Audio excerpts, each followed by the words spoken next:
So everyone, welcome to my vlog. And ngayon guys, pupunta kami ngayon sa San Mateo Plaza kasama ang aking mga sisteret. Ayan, so kami tatlo lang guys. So ayan, dito na kami sa San Mateo Plaza. And ngayon, dito kami nag-stop sa Mr. DIY. Sa gilid lang to ng San Mateo munisipyo ng San Mateo. So ayan, nag-ikot-ikot lang kami kung ano ba yung mga pwede namin maibili or what.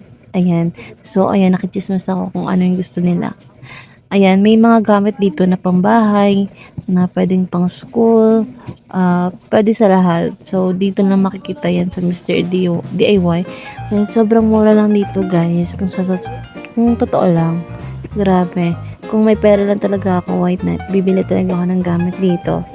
So, ayan, tamang ikot lang ako, at tamang video lang dyan. And then, dito na kami napumunta na kami dito sa dahil nagutom na kami. Ayan, kumain kami dyan. So, ayan, nag-picture muna kami dahil waiting sa aming order. Ayan, dumating na yung order namin dyan. So, meron niyang pasta, burger, at saka waffle. So, ayan, tamang picture lang kasi gutom na kami dyan. And then, so, syempre, bago kami umuwi, umano na kami dito sa Nangka, Marikina. So, malapit lang to sa amin. So, mas malayo din yung San Mateo. So, ayan. Nag-ikot kami kung ano pwede namin maibili. So, ayan na nga. Dito kami pumunta sa Angel's Burger dahil bibili natin ng mga tao sa bahay ng pasalubong. And ngayon, tamang lakad lang kami. Syempre, hindi pa rin kami busog.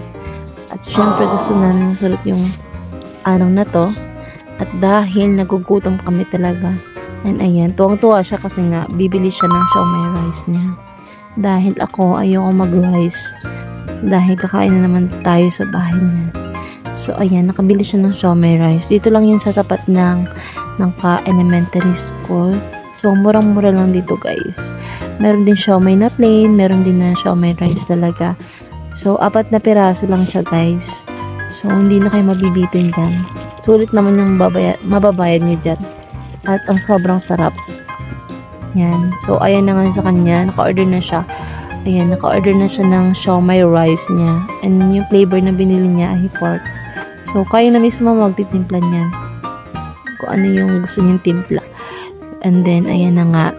Okay, tapos na siya bumili. And hindi naman pwedeng hindi kami makabili dito. And ayan na nga. Nag-ikot-ikot kami kung ano yung mabili namin. So, ayan na nga. So, nakita namin yung calamares. Siyempre, yan ang pinakamasarap talaga. Calamares. So, ayan. So, pauwi na kami niyan sa bahay. Pero, naglakad-lakad kami. Ayan. Mas malapit lang kasi to kaya pwede namin lakarin.